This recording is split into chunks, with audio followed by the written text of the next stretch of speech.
Pasemos a Efesios capítulo 5 y estamos viendo el patrón divino para las relaciones. Esta es la segunda parte de nuestra serie de la familia, del matrimonio, de crear a hijos. Vamos a entrar en muchas cosas maravillosas en las próximas semanas y estamos viendo en cierta manera una plataforma de inicio en Efesios capítulo 5, un gran lugar en donde comenzar este estudio, porque la palabra de Dios es tan específica acerca de estos asuntos. Quiero leerle de los versículos 18 al 21. Efesios capítulo 5. No os embriaguéis con vino, en lo cual hay disolución, antes bien sed llenos del Espíritu, hablando entre vosotros con salmos, con himnos y cánticos espirituales, cantando y alabando al Señor en vuestros corazones, dando siempre gracias por todo al Dios y Padre en el nombre de nuestro Señor Jesucristo. Someteos unos a otros en el temor de Dios.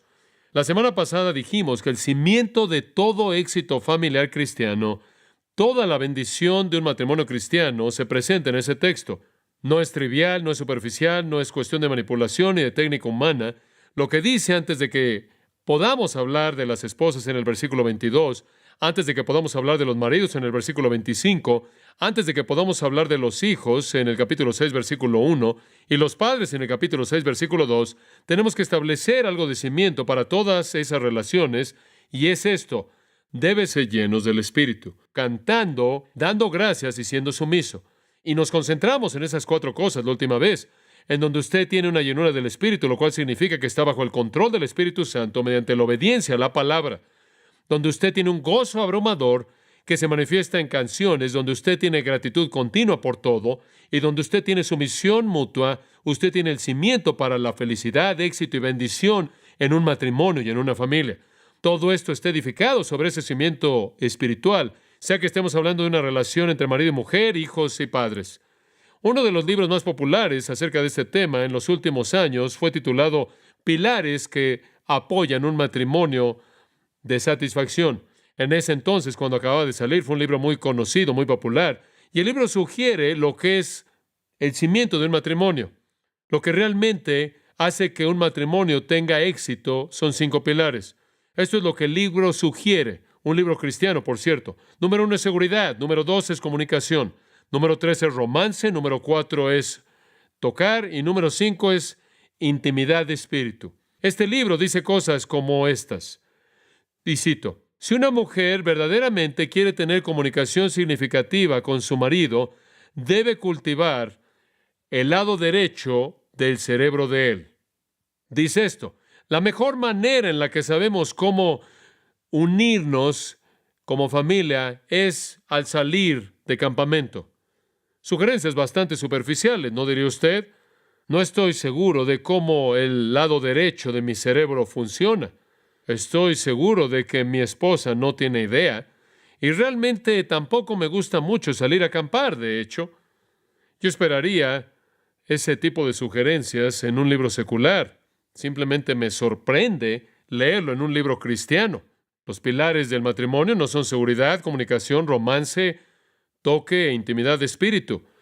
Los pilares de un matrimonio son ser lleno del Espíritu, tener un gozo que se derrama en nuestras vidas, estar agradecido por todo y someternos unos a otros. La Biblia dice que las familias se edifican sobre cimientos espirituales, no sobre cimientos psicológicos ni cimientos emotivos. La Biblia dice que lo que es lo más importante en un buen matrimonio es amor hacia Dios por encima del amor por uno mismo. Lo que realmente es importante en un buen matrimonio es la búsqueda de las necesidades de otras en lugar de buscar sus necesidades. Lo que realmente importa es tener un corazón sumiso que se preocupa más por el otro. Gozo espiritual verdadero, gratitud, devoción a Dios y su reino y sus propósitos y su gloria. Santidad verdadera, obediencia a las Escrituras. En otras palabras, el matrimonio simplemente es un lugar en donde usted vive su cristianismo. Y si usted lo vive de manera correcta, es un acontecimiento productivo, satisfactorio, feliz, bendito diario. Y si no es así, está lleno de dolor y decepción e insatisfacción y tristeza y enojo y el resto. No tiene nada que ver con algunas técnicas humanas de tocarse o de romance o de intimidad o de comunicación, inclusive de seguridad financiera, y tiene todo que ver con su relación con Dios. De hecho, no hay mejor lugar, no hay un lugar más importante en donde usted viva su cristianismo que en su hogar. Y si su hogar no es lo que Dios quiere que sea, es porque los estándares más elevados del cristianismo no están siendo vividos ahí. Puede ser porque un cónyuge está esforzándose por hacer eso y el otro no. Puede ser que ambos están quedándose cortos. Sea cual sea el caso, el resultado es gran dificultad. La familia es el ambiente en donde su fortaleza espiritual, su devoción espiritual, su coherencia espiritual son manifestadas de la manera más clara. Y no solo son manifestadas de la manera más clara, pero escuche esto, son más demandadas.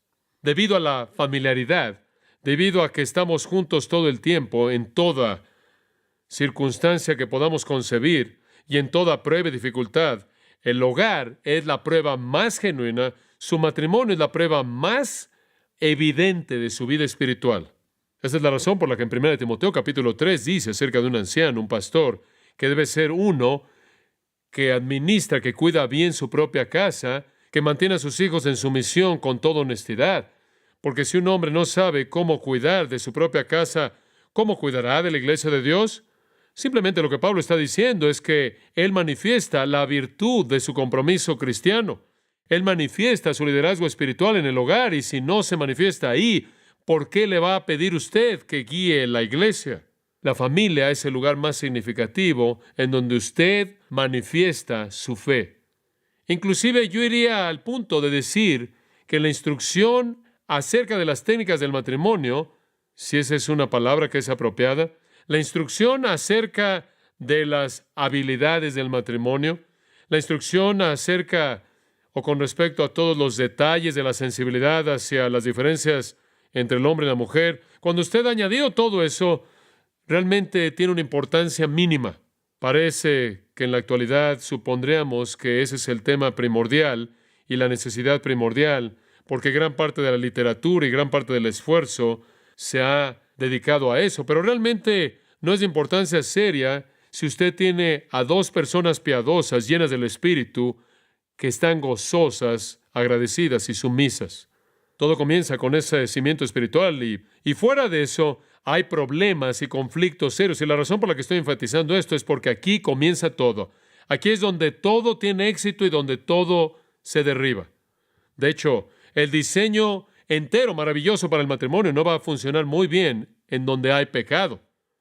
Cuando usted invade ese dominio del matrimonio y la familia con el pecado, se vuelve una experiencia muy opresiva, llena de insatisfacción, se vuelve miserable.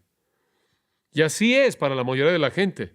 Ciertamente el mundo no regenerado en la actualidad ha recibido una dieta continua de justificación para su orgullo personal y satisfacción personal. Ha sembrado las semillas que destruyen todas las relaciones de manera terminante. Todos están aplastados bajo el peso del orgullo. E inclusive esto ha afectado a la iglesia. Aquellos de nosotros que conocemos la verdad, enfrentamos momentos difíciles al vivirlo porque estamos inundados con el mundo que nos rodea. De hecho, supongo que el término conflicto es casi sinónimo con el matrimonio y la familia en la actualidad. Continuamente oímos de cuán opresivos son los hombres o cuán desconsiderados son, lo chauvinistas que son, lo abusivos y lo machistas y lo poco sensibles que son. Y por otro lado, oímos con mucha frecuencia que las mujeres buscan libertades y quieren llevar el control y ejercer su propia voluntad y sus propios propósitos y no se quieren someter a sus propios maridos. ¿Y por qué es esto? Bueno, es debido al pecado. Y quizás podremos regresar al principio y entender esto. Regrese en su Biblia al 3 capítulo de Génesis. Quiero compartir con usted lo que bien podría ser una interpretación de Génesis 3 que vale la pena considerar. No puedo ser dogmático y decir que de manera absoluta e inequívoca es precisa, es correcta.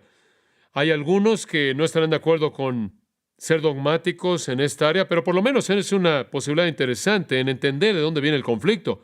Sabemos, claro, que viene del egoísmo, viene del orgullo personal y el pecado personal. Eso es lo que hace que las relaciones sean difíciles, ciertamente en la familia. Pero podría haber otro elemento en este conflicto que puede ser muy interesante si vemos Génesis capítulo 3. Permítame llevarlo a Génesis capítulo 3, versículo 13. Y Jehová dijo a la mujer, ¿qué has hecho? Y la mujer dijo, la serpiente me engañó y comí. Y Jehová Dios le dijo a la serpiente, por cuanto has hecho esto, maldito serás más que todo el ganado y más que toda bestia en el campo. Sobre tu pecho andarás y polvo comerás todos los días de tu vida. Y pondré enemistad entre tú y la mujer y entre tu simiente y su simiente. Esta te herirá en la cabeza y tú le herirás en el calcañar. Esta siendo la maldición de Satanás. Pero ahora la mujer, versículo 16. A la mujer, dijo él, aquí está el castigo que vas a pagar y esto es para todas las mujeres. A la mujer, dijo él, multiplicaré en gran manera los dolores en tus preñeces. En dolor darás a luz los hijos. Con todo esto, tu deseo será para tu marido y él se enseñoreará de ti. La maldición, obviamente que vino sobre la raza humana como resultado de la caída en el Edén, alteró significativa y dramáticamente el diseño original de Dios. Antes del pecado había una unión perfecta. No había conflicto. Adán y Eva se llevaban de manera perfecta y el pecado entró y el pecado trajo consigo el caos y el conflicto. Ahora hubieron varios elementos en esta maldición. Hubo una separación entre el hombre y Dios como resultado de este pecado y el hombre, como usted recordará, fue expulsado del huerto y de la comunión íntima y libre y plena con Dios, y eso se acabó. También hubo una separación entre el hombre y la naturaleza. La naturaleza ya no cedía toda su bondad al hombre sin que hubiera algún esfuerzo por parte del hombre. Ahora él tenía que salir y, mediante el sudor de su frente, él tenía que trabajar en la tierra y trabajar muy duro para hacer que el mundo le entregara lo que una vez le dio de manera tan libre. Separación entre el hombre y Dios, separación entre el hombre y la naturaleza y finalmente separación entre el hombre y la mujer. Y la parte clave de la maldición para nosotros, al final del versículo 16, tu deseo será para tu marido y él se enseñoreará sobre ti. Es muy posible que una afirmación responda a la pregunta, ¿por qué hay tanto conflicto entre los hombres y las mujeres? ¿Por qué? Viendo en primer lugar a los maridos, dice al final del versículo 16, él se enseñoreará sobre ti. La palabra enseñorearse significa reinar, es una palabra de soberanía. Entonces la maldición, dijo el hombre, como resultado de la maldición, va a dominarte y como resultado de la maldición vas a desearlo. ¿Qué significa eso?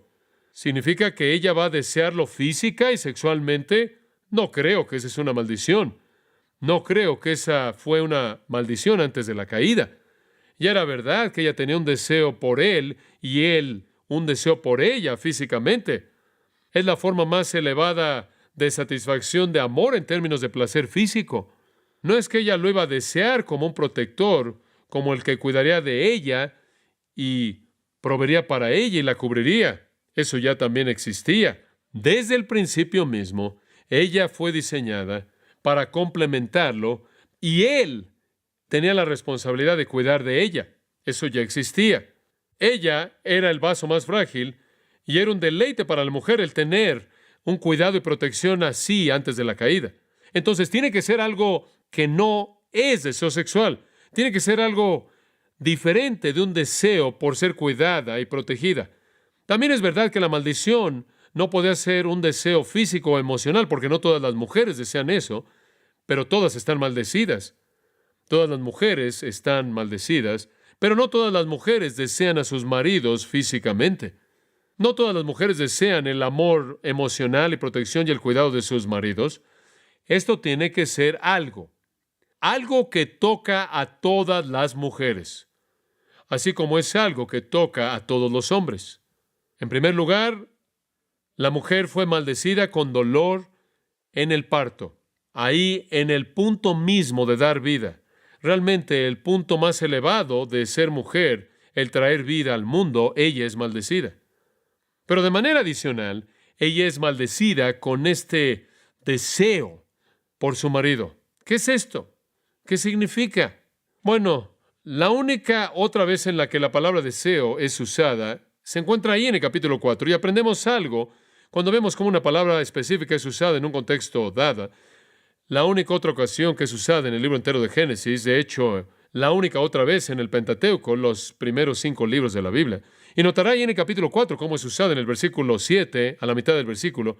El pecado está a la puerta y su deseo, exactamente la misma palabra, es para ti, pero debes enseñorearte de él. La construcción aquí en el hebreo es exactamente paralela. Es una construcción exactamente paralela, usando la misma palabra. ¿De qué está hablando él aquí? Él está hablando de Caín. ¿Se acuerda de Caín? Caín ofreció un sacrificio que Dios no aceptó porque no fue lo que Dios pidió, y después, a partir de enojo, recordará, él mató a su hermano. Y dice aquí, la palabra viene a Caín, el Señor le dice a Caín, el pecado está a la puerta, Caín, y su deseo es para ti, pero tú debes enseñorearte de él. Ahora, ¿qué era lo que el pecado quería hacerle a Caín? Quería aplastarlo, quería dominarlo, quería apoderarse de su mente y su acción. El pecado quería dominarlo, el pecado quería forzarlo a hacer ciertas cosas. El pecado quería controlarlo. Y eso, creo yo, es el paralelo a lo que usted tiene en el versículo 16, cuando dice, tu deseo será para tu marido, y es la misma construcción, el mismo término, que el deseo que el pecado tiene de controlarte.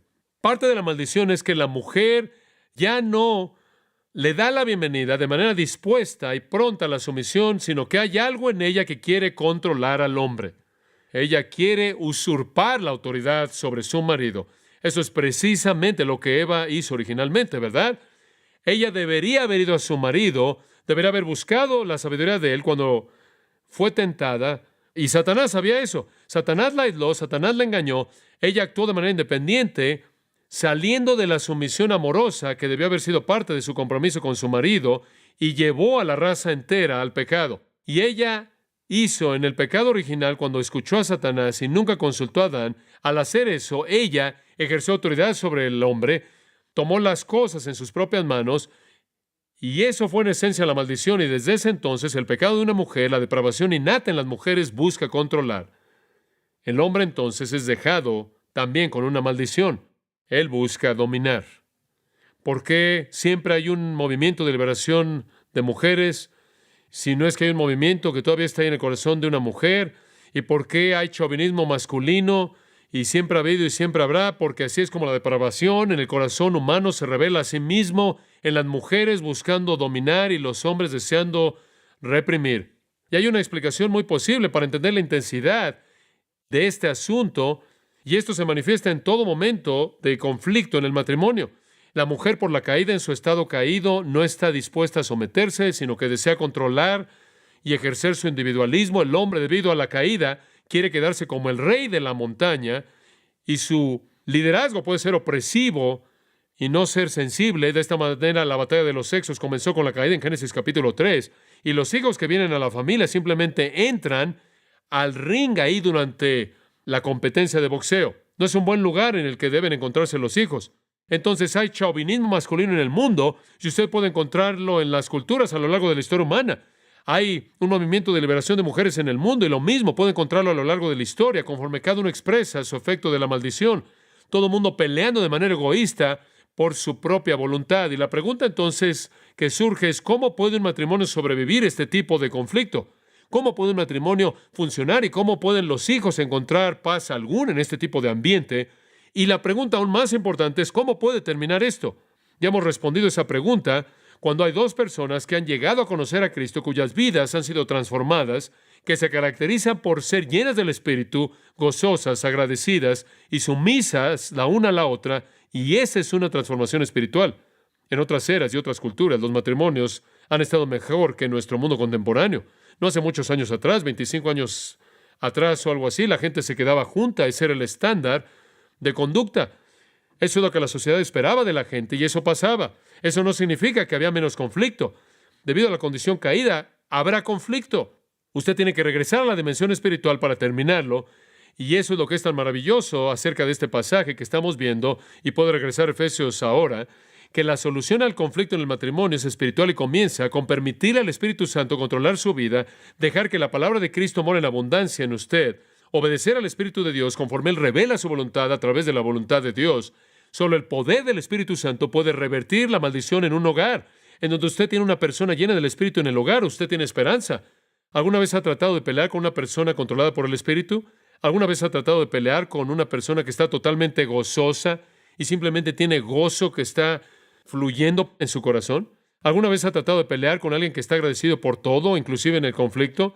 ¿Alguna vez ha tratado de pelear con alguien que es totalmente sumiso? Es muy difícil. En donde eso existe hay esperanza. Es un asunto espiritual. El conflicto se va cuando el Espíritu Santo domina. Ahora, conforme vemos el texto que tenemos frente a nosotros, ya hemos en cierta manera hablado de este cimiento y Pablo en el versículo 22 va a entrar a la conducta específica de una esposa, un marido, los hijos, los padres, y vamos a ver eso a detalle en las siguientes semanas. Pero antes de que hagamos eso, y no sería justo con el apóstol Pablo, si no tomáramos un momento para considerar el tipo de mundo en el que él también estaba escribiendo. Porque ciertamente el argumento sale, bueno, esto es historia antigua, esto se llevó a cabo hace años atrás, realmente estos principios no comprenden el tipo de mundo en el que vivimos, ellos vivieron en una época diferente, con diferentes perspectivas, y creo que usted necesita entender lo que estaba pasando. Entonces quiero darle algo de historia. Sé que puedo excederme de vez en cuando en esto, me encanta la historia. Cuando fui a la universidad, no podía decidirme en lo que me quería especializar. Quería estudiar estudios religiosos y demás, e hice eso, pero no podía decidirme si quería concentrarme en esto o en aquello, y entonces me especialicé en historia y griego. Y siempre me ha encantado la historia, y creo que a lo largo de los años, si alguien que me escucha le ha parecido que es interesante escucharme, probablemente es porque he regresado a la historia y he reconstruido algo del trasfondo que hacen que la Biblia cobra vida. Y eso es muy, muy importante para que la Biblia hable por sí misma. Y fue escrita en un tiempo y en un contexto, lo cual demanda nuestra comprensión. Entonces, reconstruyamos algo de la escena en la cual el apóstol Pablo estaba escribiendo, y va a haber algunos paralelos sorprendentes. Hablemos de los judíos en primer lugar. Obviamente habían judíos en la iglesia de Éfeso, y esta fue una carta circular, encíclica, y llegó a todas las iglesias, y eventualmente no solo a las iglesias en Asia Menor, sino a todas las iglesias por todos lados, y todavía está llegando a todas las iglesias por todos lados. Pero había muchos judíos en la primera iglesia, y ellos también necesitaban entender la perspectiva bíblica del matrimonio. Los judíos mismos tenían una perspectiva baja de las mujeres. No venía de la Biblia, sino de su religión, y ya para la época de Pablo y Jesús no venía de la Biblia. Ellos habían desarrollado gran parte de su religión apóstata, y parte de la misma incluía una perspectiva, un concepto muy bajo de las mujeres. De hecho, hay oraciones judías usadas por hombres judíos cada mañana de sus vidas, y en una de esas pequeñas oraciones había una línea que ilustra su actitud. Y esto era lo que decían: Dios, te doy gracias porque no me hiciste gentil, esclavo, mujer. Ahora, ellos percibían a una mujer a un nivel más bajo, humano, que un hombre. Una mujer era un objeto, no una persona. Una mujer no tenía derechos legales. El marido tenía el poder absoluto de hacer con ella lo que él quisiera, lo que él quisiera. En la época del Nuevo Testamento, entonces, entre los judíos, el divorcio se había vuelto algo trágicamente fácil y trágicamente común. Ellos lo apoyaban con un pasaje del Antiguo Testamento, como usted sabe, queriendo ser muy apegados a su devoción a la ley mosaica. Ellos citaban de Deuteronomio capítulo 24, versículo 1. Cuando un hombre toma una mujer y se casa con ella, y le voy a dar lo que dice la traducción antigua, y ella no haya favor en sus ojos porque él ha encontrado alguna inmundicia, alguna indecencia en ella. Una traducción lo traduce indecencia, alguna inmundicia, y él escribe un certificado de divorcio y la despide y la saca de su casa. Deténgase ahí. Ahora notará que realmente esa es una apostasía o meramente una declaración introductoria o algo más. Pero ellos lo tomaban como un mandato básicamente, o ciertamente un permiso. Y ellos simplemente decían: si tú encuentras que tu esposa pierde favor a tus ojos porque encuentras en ella alguna inmundicia, entonces puedes escribirle una carta de divorcio y despedirla de la casa. Y hay mucho más en ese pasaje que eso. No tenía la intención de permitir eso, tenía la intención de prohibir el hecho de que si eso sucede y se vuelve a casar, ella nunca puede regresar contigo y casarse. Realmente ese era el punto. Pero ellos no llegaron a ese punto. Ellos simplemente decían: ahí está. Si encuentras algún tipo de indecencia, algún tipo de inmundicia, sácala. Dale una carta de divorcio. Ahora, la pregunta era: ¿cuál es la inmundicia? ¿Cuál es la indecencia? Los rabinos estrictos eran representados de la manera más conocida por un rabino llamado Shammai. Los rabinos estrictos decían que se refería al adulterio, y eso era lo único a lo que se refería. Si ella comete de adulterio, puedes divorciarte de ella. Pero los rabinos liberales decían que se refiere esto a absolutamente cualquier cosa, y esto es muy vago, y esa fue la intención de Dios para permitirte llenar ahí en los espacios en blanco. Esto es representado por un rabino famoso llamado Hillel. Entonces, a lo largo de la historia rabínica, inclusive en la actualidad, los judíos discuten entre la perspectiva de Shammai y Hillel. Hillel dijo que significaba que un hombre podía divorciarse de su esposa si ella tiraba la cena. Significaba que él podía divorciarse de su esposa. Escucha esto. Si a ella se le caía la cena, claro, porque una cena que se cayó es una cena echada a perder. Él podía divorciarse de ella si ella le había puesto mucha sal a la comida. Él podía divorciarse de ella si caminaba ella en público con su cabeza descubierta. Él podía divorciarse de ella si ella hablaba con hombres en las calles. Y me gusta esta. Él podía divorciarse de ella si hablaba mal de su suegra, de la suegra de ella. Y esto es realmente bueno. Él podía divorciarse de ella si él llegaba a discutir con él. El rabino Akiva, inclusive, fue más allá de eso. Él interpretó la frase y dijo que significaba que un marido podía divorciarse de su mujer si ella se volvía inmunda a los ojos de él porque él encontraba a alguien más bonito. Ahora adivine cuál era la perspectiva, la posición más popular entre los hombres. Shammai tenía muy pocos seguidores. Hillel tenía tantos que el divorcio se volvió algo desenfrenado en la época de Jesús. Las mujeres eran dejadas por todos lados. Eran víctimas de esto y eran dejadas sin nada. Todo lo que un hombre tenía que hacer en la época de Jesús y en la época de Pablo era simplemente darle una carta de divorcio. Y lo que necesitaba para hacer eso es que un rabino lo escribiera en la presencia de dos testigos y estaba hecho. Eso era todo. Usted iba al rabino, él escribe, quizás involucraba un poco de dinero ahí, dos testigos y ahí se acababa.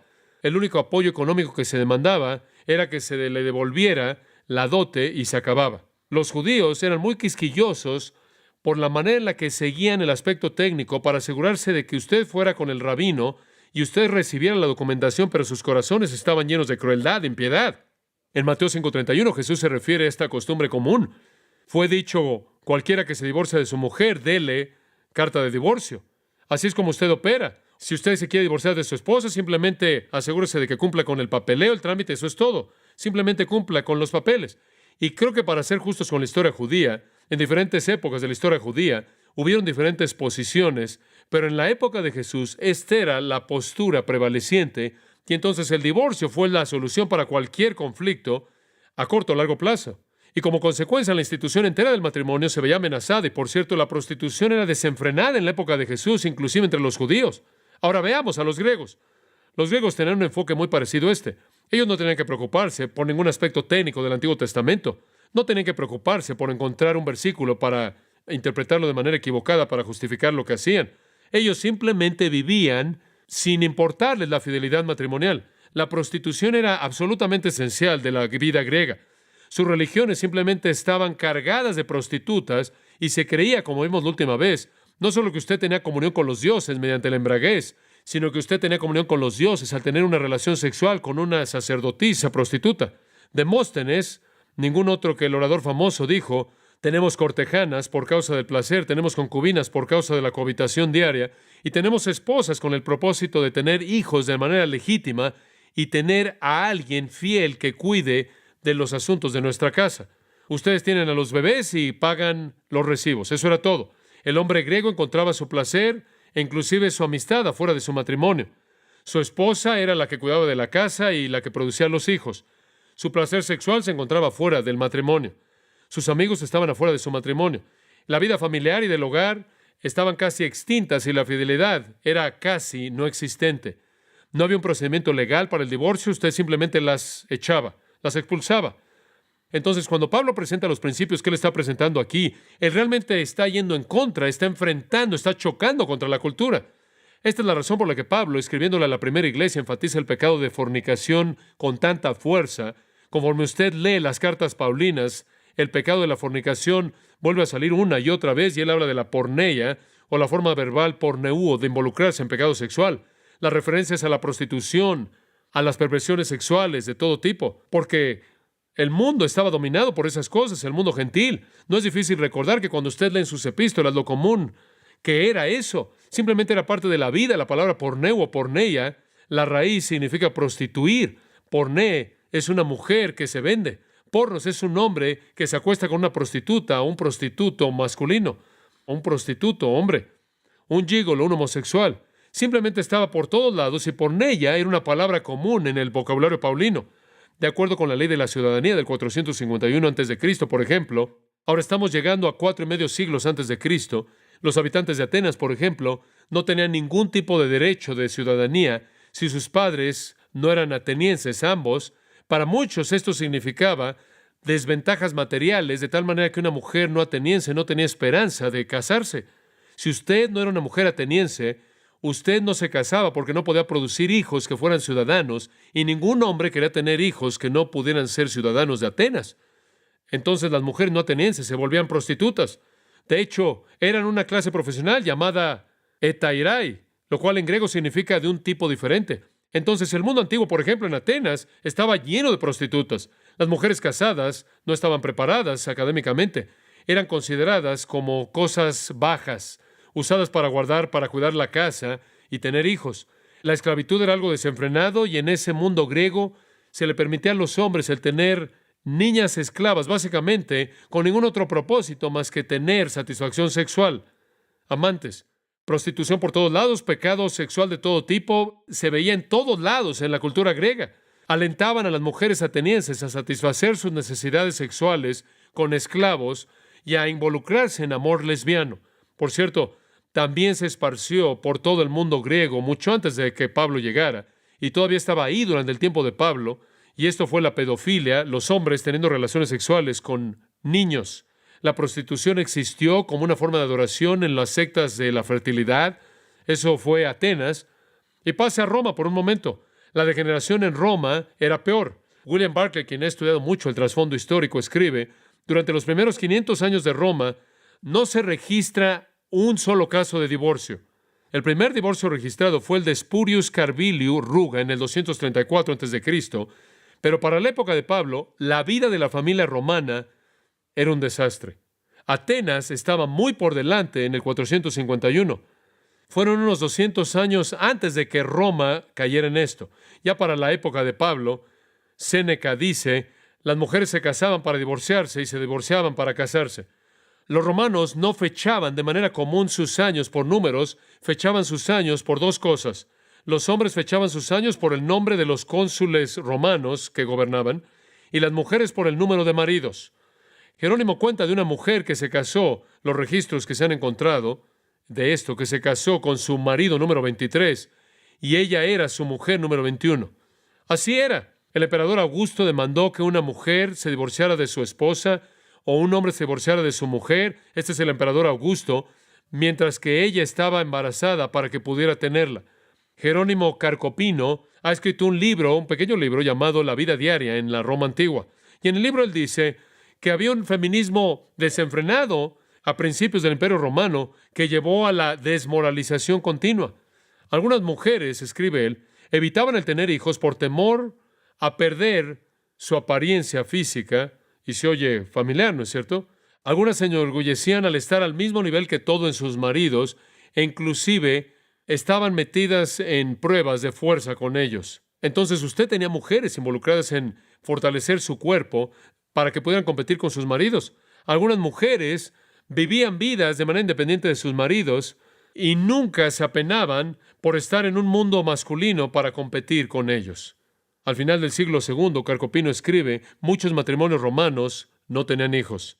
Él escribe, si las mujeres romanas mostraban resistencia a desempeñar sus funciones maternales, se entregaban a sí mismas, por otro lado, con un celo que desafiaba todo tipo de búsqueda de metas que en los días de la República los hombres celosamente habían reservado para sí mismos. Las mujeres no querían estar en el hogar. De nuevo, esta es la maldición manifestándose. Ellas querían dominar, ellas querían ser desafiantes y empezaron a infiltrarse en áreas en donde solo los hombres hasta ese entonces habían estado. Ellas buscaban fortalecer sus derechos, leían sus canciones, tocaban sus instrumentos. Ellas se esforzaban por ser rivales de los hombres, a vencerlos en toda esfera. ¿Se oye familiar esto? Algunas se hundieron de manera apasionada al estudio de asuntos legales, de la política actual, buscando las noticias para el mundo entero, con un deseo pecaminoso por el chisme de la ciudad y las intrigas de la corte, bien informadas acerca de los últimos acontecimientos en Tracia o en China, pesando la gravedad de los peligros que amenazaban el tipo de Armenia o de Parsia con una afrenta ruidosa. Expanden sus teorías y sus planes a los generales en uniformes mientras que sus maridos en silencio las ven. Juvenil, otro escritor, critica a las mujeres, escuchen esto, quienes se unían a las cacerías de los hombres con una lanza en su mano y pecho expuesto y se iban a cazar cerdos, especialmente aquellas que se involucraban en esgrima e inclusive, créalo o no, se involucraban en lucha libre de mujeres. No sé si lo hacían en el lodo, pero lo hacían. Él escribe, ¿qué modestia puede esperar en una mujer que usa un casco y se deleita en competencias de fuerza? Estas mujeres se metieron en la glotonería y en la embriaguez. Mucho antes, escribe Carcopino, que las mujeres comenzaran a traicionar el compromiso que hicieron con su marido y en el cual muchas de ellas al casarse tuvieron el cinismo de rehusarse a vivir la vida que ellas habían prometido vivir, y eso se convirtió en la fórmula que siguieron las mujeres ya para el siglo II antes de Cristo. Estuvimos de acuerdo hace mucho tiempo atrás, dice una mujer, que tú tienes que seguir por tu camino y yo por el mío. ¿Podrías tú confundir el mar y el cielo? Ella le dijo a su marido, pero yo soy un ser humano después de todo. Se oye familiar, ¿no es cierto? Mismos derechos, iguales en todo, y los matrimonios infelices eran innumerables. El divorcio era una epidemia. Juvenil de nuevo escribe, este es un escritor romano antiguo. De esta manera ella se enseñorea de su marido, pero mucho antes ella lo expulsa de su reino. Ella va de hogar en hogar, desgastando su velo de novia. El matrimonio literalmente se volvió una forma de prostitución prolongada. Los divorcios se volvieron algo tan común por parte de los juristas romanos que una serie de los mismos no era algo raro de ver cuando se veía que la dama regresaba después de muchas etapas intermedias a su cama original en su primer matrimonio, escribe él. Bueno, usted entiende el retrato. Es a la luz de este trasfondo, el cual se debe básicamente al estado caído de la raza humana, es a la luz de este tipo de trasfondo que es tan parecido al nuestro en la actualidad, un trasfondo de infidelidad, un trasfondo de divorcio, un trasfondo de incesto, homosexualidad, adulterio, prostitución, pedofilia, todo eso es a la luz de ese trasfondo que Pablo escribe. Él no está diciendo aquí lo que todo el mundo creía, él no está recitando la postura común, él está llamando a los hombres y a las mujeres a un tipo de vida que era absolutamente lo opuesto de aquello en lo que estaban involucrados. Me recuerda de cuando yo fui a Northridge, a la Universidad de Cal State Northridge, a hablar en una clase de filosofía. El profesor había sido rabino con un doctorado en filosofía. Me pidió que le hablara a la clase, que le hablara al grupo, de ética sexual bíblica cristiana, sabiendo que esa es una gran manera de que a uno lo decapiten en una universidad secular. Fue una oportunidad muy desafiante. Después de haber presentado lo que la Biblia dice, dije, claro que ninguno de ustedes van a estar de acuerdo con esto porque no tienen el compromiso interno, porque no conocen a Dios, porque no tienen un corazón transformado y no aman a Cristo, y a ustedes no les interesa el mantener estos estándares. Pero simplemente así como van en contra de la cultura en la actualidad, iban en contra de la cultura en el tiempo de Pablo. Es importante reconocer que lo que tenemos en la actualidad es una multitud de individuos que están demandando hacer lo que quieren. Están manifestando la caída, escuche con atención, sin ninguna restricción cultural en algunas culturas, inclusive en la nuestra, años atrás. Habían algunas restricciones culturales, pero ya no las hay. Entonces ahora usted está viendo la realidad. El matrimonio simplemente es una pelea de derechos, pero no a la luz de la definición de Dios. Dios tiene un plan totalmente diferente, y ese plan se desarrolla aquí simplemente para darle el principio básico de ese plan. Lo único que necesito decir es un plan de autoridad y sumisión. Alguien tiene la responsabilidad de guiar, el otro de seguir. No tiene nada que ver con inferioridad en absoluto, solo tiene que ver con armonía. La mujer no tiene que buscar el usurpar la autoridad y dominar al marido. El marido no debe ejercer su autoridad de manera áspera y desconsiderada. Cuando esto se permite, crea un caos masivo y estamos viviéndolo en nuestro día. Cuando el patrón divino es seguido, la relación entera está bien. Y hay un retrato hermoso de esto, y quiero tomar unos momentos para mostrárselo y después vamos a concluir. Pase a ese libro favorito que con frecuencia es leído y no se predica mucho del mismo, Cantar de los Cantares, y en algún punto al principio de su experiencia cristiana los jóvenes siempre caminan por este libro y se preguntan cómo es posible que esta niña llegó a creer en toda esta poesía florida. Cantar de los Cantares es un libro increíble, maravilloso, un retrato hermoso de una relación correcta entre un hombre y una mujer. Y hay autoridad y sumisión aquí, pero no la siente porque está perdida en la belleza del amor. Y es tan natural. Por ejemplo, capítulo 2. Observe el amor de este hombre por esta mujer. Como un manzano entre los árboles del bosque, así es mi amado entre los jóvenes. Ella está hablando de él aquí. En su sombra yo me deleito y me siento. Ahora ese es el tipo de autoridad del que estamos hablando. Él es como un manzano entre los árboles del bosque. ¿Cuál es la diferencia entre un manzano y un pino? Le voy a decir cuál es. Fruto. Él provee y Él es mi amado entre los jóvenes. Digo, Él tiene mucho más que ofrecer y ella lo ve a Él por todo lo que Él le trae a ella. En su sombra me deleito grandemente y me siento y su fruto fue dulce para mi paladar. Eso es lo que deleita el corazón de una mujer. No hay nada opresivo en esto, es simplemente productivo. Eso es simplemente proveer. Y le voy a decir, Él es abundante, Él es generoso. Él me llevó al salón de su banquete y su bandera sobre mí es amor. Digo, Él simplemente lo derrama, Él simplemente lo derrama. Susténtame con esto, refréscame con manzanas porque estoy enferma de amor. Digo, ella está enamorada de este hombre. Su mano izquierda que esté bajo mi cabeza, con su derecha me abrace. Quiero que me abrace. Ella está hablando físicamente. Quiero que me abrace, quiero que ponga sus brazos alrededor de mí. Aquí hay una mujer que está tan satisfecha en venir bajo la protección de Él, su fortaleza, su cuidado y su amor, por lo que Él provee para ella, y después ella llama a las hijas de Jerusalén. Como usted sabe, en cierta manera, las mujeres del cortejo, os conjuro, hijas de Jerusalén, por las gacelas del campo, que no despierten mi vida hasta que ella se agrade. Ahora este es el marido, el hombre que va a ser su marido, el que la ama. Escuchen, mi amado viene, subiendo sobre las montañas, brincando sobre los montes. El hombre es un atleta, no le puedes ganar. Mi amado es como una gacela. He aquí está de pie detrás de nuestro muro. Él está viendo por la ventana. Ahora, aquí usted ve que esta mujer realmente está enamorada porque cada movimiento que hace el hombre la emociona. Y mi amado me respondió y dijo, levántate, amada mía, querida mía, y ven. Y sé que usted está diciendo, hombre, no se han casado por mucho tiempo. He aquí, ya pasó el invierno. La lluvia ya se fue. Las flores han aparecido en la tierra. El tiempo ha llegado para podar las vides y la voz del ave ha sido oída en nuestra tierra. Los higos de la higuera ya se han madurado. Las vides han emitido su fragancia. Levántate, mi querida, mi hermosa, y ven.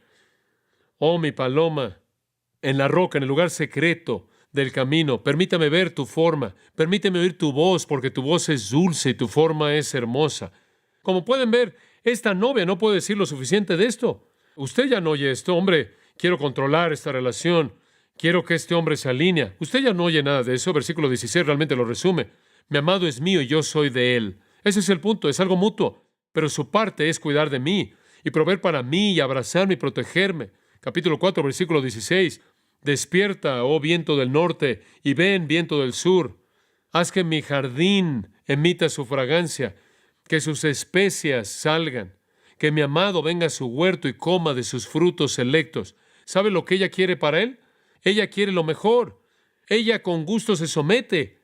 Él le pertenece a ella y lo que ella posee es absolutamente emocionante para ella. Ella solo quiere lo mejor. Este es el modelo de las relaciones. Capítulo 7, versículo 10, simplemente tomando algunos puntos clave de nuevo. Yo soy de mi amado y su deseo es para mí. En este caso, este deseo es un deseo correcto. Su deseo es por ella. Él la quiere. Él la anhela. Regresa al capítulo 5, versículo 10. Mi amado es blanco y rubio, señalado entre 10,000. Su cabeza como oro finísimo, sus cabellos crespos, negros como el cuervo, sus ojos como palomas junto a los arroyos de las aguas, que se lavan con leche. Ella aquí se está excediendo un poco, y a la perfección colocados. Sus mejillas como una era de especies aromáticas, como fragantes flores, sus labios como lirios que destilan mirra fragante. Pruébenlo, caballeros, quién sabe lo que pueda pasar. Sus manos como anillos de oro engastados de jacintos, su cuerpo como claro marfil cubierto de zafiros, sus piernas como columnas de mármol fundadas sobre basas de oro fino, su aspecto como el Líbano, escogido como los cedros. Líbano era alto y estaba cubierto de nieve, su paladar dulcísimo, y todo él codiciable. Tal es mi amado, y me gusta esto. Tal es mi ¿qué? Mi amigo. No hay conflicto aquí. Pero no hay duda acerca de la autoridad en la sumisión. Ahora, supongo que podrían tener problemas. Regresa al capítulo 5, versículo 2. Yo dormía, pero mi corazón velaba. Es la voz de mi amado que llama. Ábreme, hermana mía, amiga mía, paloma mía, perfecta mía, porque mi cabeza está llena de rocío, mis cabellos de las gotas de la noche. Lo cual es otra manera de decir, déjame entrar, está mojado aquí afuera. Me he desnudado de mi ropa. ¿Cómo me he de vestir? He lavado mis pies. Ya me bañé, no quiero volverme a ensuciar. Mi amado metió su mano por la ventanilla, y mi corazón se conmovió dentro de mí. Yo me levanté para abrir a mi amado, y mis manos gotearon mirra, y mis dedos mirra, que corría sobre la manecilla del cerrojo. Abrí yo a mi amado. ¿Sabe cuál es la implicación aquí? Por alguna razón ella lo dejó afuera. ¿Qué está haciendo él allá afuera? Mojándose después de que ya está limpio. Debieron haber tenido un argumento, ¿verdad? Y ella dijo, como las mujeres dicen algunas veces cuando se ha hecho toda la preparación para algún tipo juntos, algo le molestó a ella y de pronto él está afuera en la lluvia. Pero el conflicto no puede durar. Abrí yo a mi amado, pero mi amado se había ido.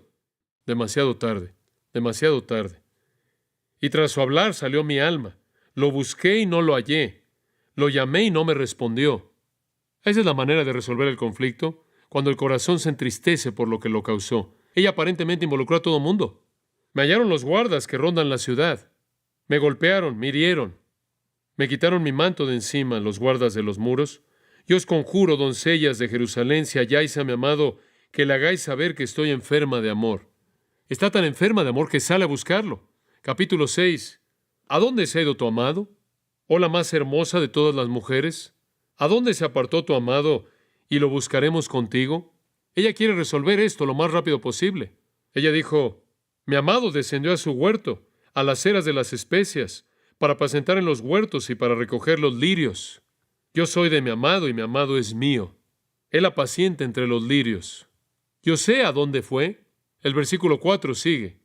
Y finalmente en el versículo 7, capítulo 7 más bien, los encontramos juntos haciendo el amor. Creo que la razón por la que quería llevarlos a lo largo de este pequeño escenario es para señalarles que van a haber ocasiones en las que hay un momento de conflicto, pero cuando el corazón es puro, se resuelve tan rápido que ella lo busca y lo encuentra.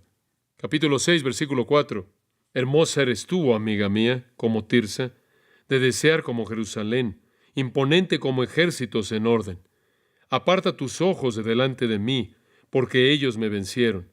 Tu cabello es como manada de cabras, que se recuestan en las laderas de Galad. Las cabras que descienden por una montaña, blancas frente al trasfondo oscuro. Tus dientes, como manadas de ovejas que suben del lavadero. Aquí revierte la imagen. Todas con crías gemelas, y estéril no hay entre ellas. Tus dientes son como manadas de ovejas, blancas después de haber sido lavados, blanco refulgente. Como cachos de granada son tus mejillas. Digo, ella se está expresando. Ella lo encuentra y le dice todo esto. Y en el capítulo 7 se encuentran haciendo el amor. Ese es el tipo de espíritu, el tipo de actitud. El cantar de los cantares no es una alegoría, es simplemente un retrato del amor matrimonial. De hecho, uno muy importante. Y como puede ver, aquí hay un ejemplo maravilloso de resolución en el conflicto y un retrato hermoso de cómo la autoridad y la sumisión operan juntas, en donde dos personas se aman con una devoción tan grande. Bueno, ya no tenemos más tiempo. Es importante entender el principio simple en el matrimonio, que el fundamento o el cimiento espiritual determina todo. En segundo lugar, hay una relación de autoridad y sumisión, pero no es gravosa, no es difícil, no es abusiva.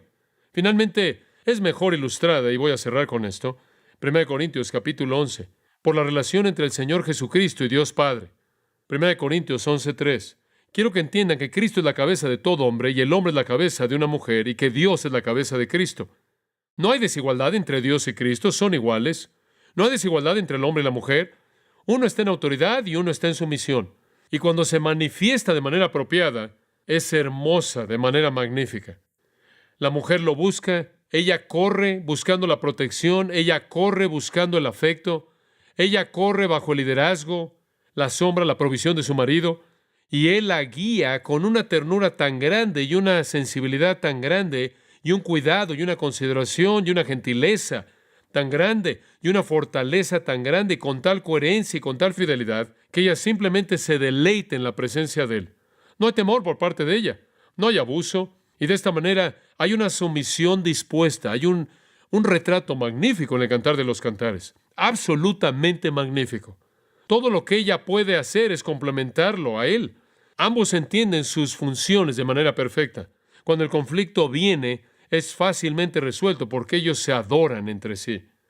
Dice usted, bueno, ¿cómo es que una persona puede amar así?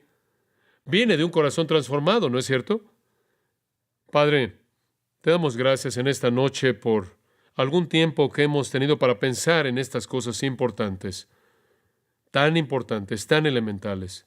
Queremos, Señor, en nuestros matrimonios, que el Espíritu de Dios esté a cargo de todo. Autoridad sí, sumisión sí, pero una devoción dispuesta a cada una de esas funciones. Eso es absolutamente opuesto a una maldición en donde un hombre no busca dominar, sino proveer de manera tierna, guiar, sustentar, cuidar.